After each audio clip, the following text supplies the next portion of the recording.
नमस्कार। आज हम एक ऐसे मामले की परतें खोलने जा रहे हैं जिसने कुछ समय पहले पूरे देश को सच में हिलाकर रख दिया था। एक ऐसा केस जो सतह पर जितना सीधा लग रहा था, अंदर से उतना ही कह सकते हैं उलझा हुआ निकला। हम बात कर रहे हैं अगस्त 2024 में कोलकाता के आरजी कर मेडिकल कॉलेज में हुई एक युवा ट्रेनी डॉक्टर की बहुत ही दर्दनाक मौत की। बिल्कुल। आज हम इस केस को शुरू से आखिर तक समझने की कोशिश करेंगे। मतलब घटना वाले दिन क्या हुआ, उसके बाद कानूनी लड़ाई में क्या क्या मोड़ आए। और सबसे जरूरी, इस एक घटना ने पूरे समाज को कैसे प्रभावित किया, कैसे बदला। हाँ, और इसके लिए हमारे पास विकिपीडिया, आज तक, जागरण और इंडिया टुडे जैसे स्रोतों से मिली जानकारी है।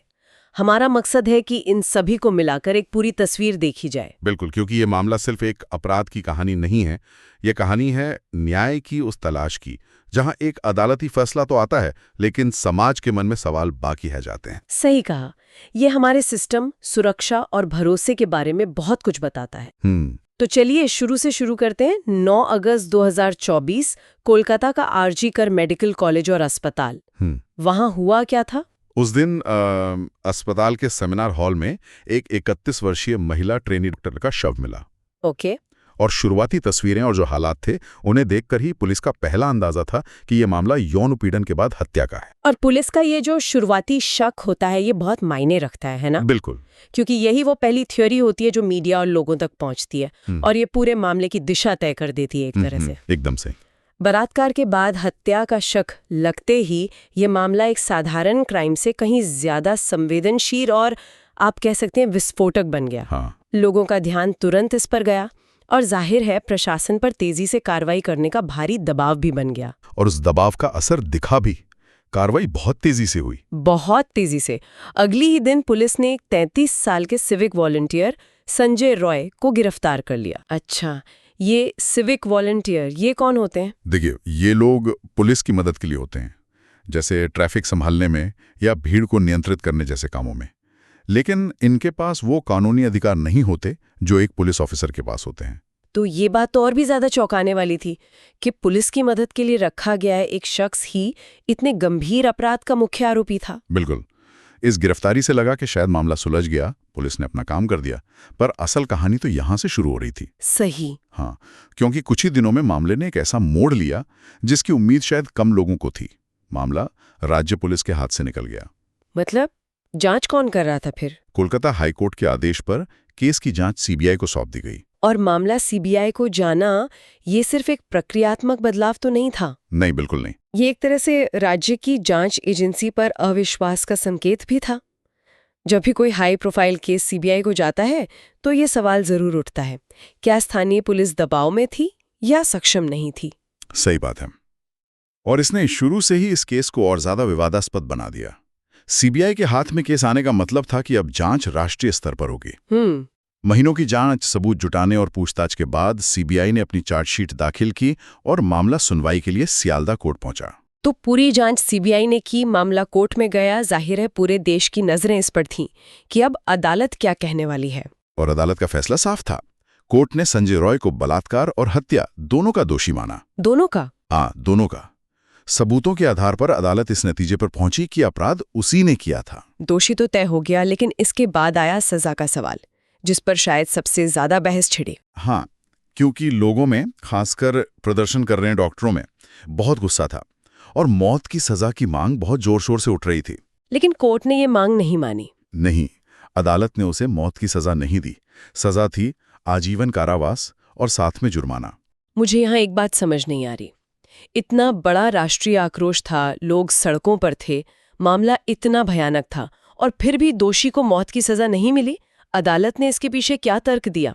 यहीं पर भारत का एक बहुत महत्वपूर्ण कानूनी सिद्धांत सामने आता है, रेयरेस्ट ऑफ रेयर। दुर्लभ से दुर्लभतम मामला। हाँ, हमारे स्रोत बताते हैं कि कोर्ट ने इस केस को उस श्रेणी में नहीं रखा। क्या आप इसे थोड़ा और आसान भाषा में समझा सकते हैं? ये रेयरेस्ट ऑफ रेयर होता क्या है असल में? जरूर। इसका मतलब सिर्फ ये नहीं होता कि अपराध कितना भयानक था। अच्छा। अदालत ये भी देखती है कि क्या अपराधी के सुधरने की कोई भी गुंजाइश बची है। क्या उम्र कैद की सजा समाज की सुरक्षा के लिए नाकाफी होगी? अब बेसिकली अदालत को यह तय करना था कि क्या ये अपराध इतना क्रूर और असाधारण था कि समाज की अंतरात्मा को शांत करने के लिए मौत की सजा ही एकमात्र विकल्प है। और इस मामले में जज को ऐसा नहीं लगा। नहीं, उन्हें लगा कि आजीवन कारावास एक पर्याप्त सजा है। मतलब ये पूरी तरह से जज के विवेक और सबूतों की व्याख्या पर निर्भर करता है। ये एक कानूनी फैसला था, लेकिन समाज की भावनाएं शायद कुछ और थीं। बिल्कुल। और शायद इसीलिए इस फैसले के बाद मामला खत्म नहीं हुआ, बल्कि और भड़क गया। बिल्कुल। कानूनी तौर पर फाइल बंद हो सकती थी, एक दोषी एक सजा, लेकिन अदालत के बाहर एक दूसरी कहानी शुरू हो रही थी। जो लोग इंसाफ की मांग कर रहे थे, खासकर पीड़ित का परिवार, उनके लिए ये फैसला अंत नहीं था, बल्कि सवालों की एक नई शुरुआत थी। हाँ। परिवार के मुख्य आरोप क्या थे? वो इस फैसले से क्यों नाखुश थे? उनका सबसे बड़ा और लगातार लगाया गया आरोप ये था कि इस अपराध में और भी लोग शामिल हो सकते थे। अच्छा। उनका मानना था कि ये किसी एक अकेले व्यक्ति का काम नहीं हो सकता। इसके अलावा उन्होंने सबूतों के साथ छेड़छाड़ की भी आशंका जताई। ये बहुत गंभीर आरोप है, खासकर तब जब जांच देश की सबसे बड़ी एजेंसी सीबीआई ने की हो। हाँ, और यही इस मामले का सबसे बड़ा विरोधाभास है। एक तरफ परिवार है और दूसरी तरफ सीबीआई। सीबीआई ने इस बारे में क्या कहा कोर्ट में? सीबीआई ने अदालत में बहुत स्पष्ट रूप से कहा था कि उनकी जांच के मुताबिक ये गैंगरेप का मामला नहीं था। मतलब एक ही आरोपी था? हाँ, उनकी जांच का निष्कर्ष था कि इस अपराध में सिर्फ और सिर्फ एक ही व्यक्ति, संजय रॉय, शामिल था। तो यहाँ दो अलग-अलग सच एक साथ खड़े हो गए। एक सीबीआई का आधिकारिक सच जो कानूनी फैसले का आधार बना, और दूसरा परिवार का सच जो उनकी अपनी पीड़ा और उनके शक पर आधारित था। और ये सोचना भी मुश्किल है कि उस परिवार पर क्या गुजर रही होगी। एक तरफ देश की सबसे बड़ी जांच एजेंसी का निष्कर्ष है, और दूसरी तरफ आपका अपना सच, आपकी अपनी अंतरात्मा की आवाज। आप किस पर यकीन करें? इसी कश्मकश ने इस मामले को आज तक जिंदा रखा है। बिल्कुल। और शायद यही वजह है कि इस मामले का असर सिर्फ अदालत के कमरे या परिवार के घर तक सीमित नहीं रहा। ये असंतोष और गुस्सा सड़कों पर उतर आया। हाँ, इसका सामाजिक प्रभाव बहुत बड़ा था। देश भर में कलकत्ता से लेकर दिल्ली, मुंबई तक डॉक्टरों, मेडिकल छात्रों और आम नागरिकों ने बड़े पैमाने पर प्रदर्शन और कैंडल मार्च निकाले। ये सिर्फ एक घटना के खिलाफ गुस्सा नहीं था। नहीं, ये उससे कहीं बढ़कर था। ये एक व्यापक समस्या की ओर ध्यान खींचने की एक जबरदस्त कोशिश थी। उन प्रदर्शनों की मुख्य मांग क्या थी? मांग बहुत साफ थी। कार्यस्थल पर महिलाओं की सुरक्षा, खासकर महिला डॉक्टरों की सुरक्षा, जो अक्सर देर रात तक या बहुत ही विषम परिस्थितियों में काम करती हैं। ये मामला एक प्रतीक बन गया था उस डर का जो कई कामकाजी महिलाएं हर रोज महसूस करती हैं। तो ये एक महत्वपूर्ण मोड़ था जहां एक आपराधिक घटना एक बड़े सामाजिक आंदोलन में तब्दील हो गई। हाँ। इसने कामकाजी महिलाओं की सुरक्षा को लेकर एक राष्ट्रीय बहस छेड़ दी। लेकिन सवाल वही है, क्या इस आक्रोश का, इन प्रदर्शनों का कोई ठोस नतीजा निकला, या ये सब सिर्फ कुछ दिनों का शोर बनकर रह गया? नहीं, इसका नतीजा निकला। जब सार्वजनिक दबाव इतना ज्यादा हो तो सरकारों को सुनना पड़ता है। सही। पश्चिम बंगाल सरकार ने कुछ ठोस कदम उठाए। उन्होंने एक खास पहल शुरू की जिसका नाम था राती रे साथी। राती रे साथी मतलब रात का साथी? हाँ, रात का साथी। ये एक सुरक्षा योजना थी जिसके साथ एक मोबाइल ऐप भी लॉन्च किया गया। इसका मकसद क्या था? इसका सीधा मकसद नाइट शिफ्ट में काम करने वाली महिला डॉक्टरों और दूसरी कामकाजी महिलाओं को सुरक्षा मुहैया कराना था।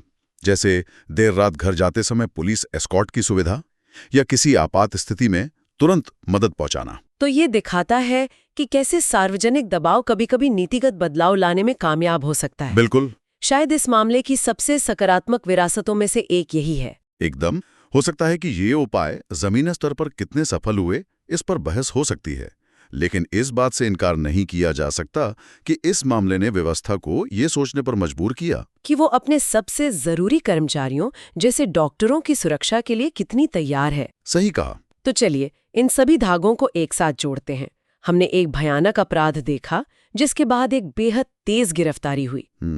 फिर देश की सबसे बड़ी एजेंसी ने जांच की, अदालत ने एक व्यक्ति को दोषी ठहराकर आजीवन कारावास की सजा दी। लेकिन इसके साथ ही हमने परिवार के अधूरे सवाल देखे, सीबीआई के जांच पर एक बहस देखी, और एक देशव्यापी आंदोलन भी देखा जिसने अंततः कुछ सकारात्मक बदलावों को जन्म दिया। अगर हम इन सभी बिंदुओं को जोड़ें तो ये मामला सिर्फ एक केस स्टडी नहीं है, ये दिखाता है कि न्याय की प्रक्रिया कितनी बहुस्तरीय होती है। बहुस्तरीय कैसे? देखिए, एक होता है कानूनी न्याय, जो सबूतों और कानूनों के आधार पर अदालत में तय होता है, और एक होता है सामाजिक न्याय, जो भरोसे, पारदर्शिता और समाज की सामूहिक संतुष्टि पर निर्भर करता है। अच्छा। इस मामले में कानूनी फैसला तो आ गया, लेकिन कई लोगों के लिए न्याय की जो भावना थी वो शायद अधूरी रह गई। और इसने कार्यस्थलों पर सुरक्षा को लेकर जो जागरूकता पैदा की, वो इसकी सबसे बड़ी देन है। ये मामला हमेशा याद दिलाया जाएगा कि सुरक्षा एक अधिकार है, कोई सुविधा नहीं। एकदम सही। इस मामले ने एक बहुत बड़ा सवाल खड़ा किया जो आज भी उतना ही प्रासंगिक है।